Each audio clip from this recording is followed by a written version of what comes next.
So I was wondering the other day, like, why is borderline personality sort of called borderline? Like, what is the borderline piece about? Border between what and what?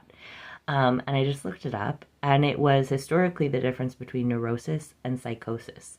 And neurosis was thought to be just like a milder form, a more functional form of mental disturbance. Like, you could have neurosis and you could still have, like, do everything that you wanted to in your life.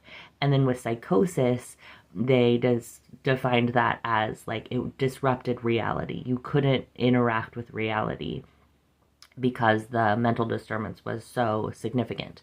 And from what I understand, those are no longer like accepted by the psychiatric community, the neurosis and psychosis definitions that led to borderline being called like it's in between neurosis and psychosis.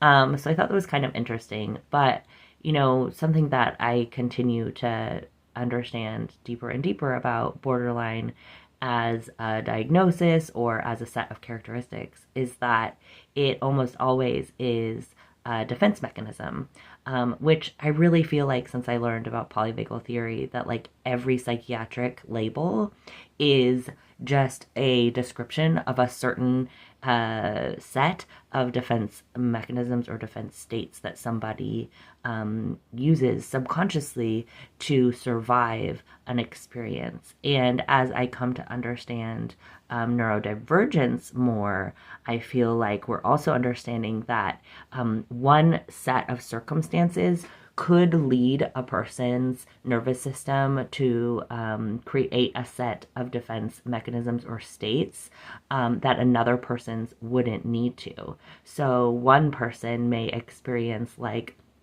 I don't know, getting sleep trained by their parents as like totally fine, and they like have no mental disturbance as a result of that. And another person, because of the way that their nervous system is set up or their brain is set up, they could experience that as like significant neglect and abandonment that could create a set of defense mechanisms or a chronic defense state that would create characteristics or behaviors that look like they're not interacting with reality, and they might get a diagnosis of borderline or highly sensitive person or autism or any of the above. So all of that to say that like supporting and understanding the nervous system is an overarching way to support all of us, no matter what label or behavior or characteristics we have.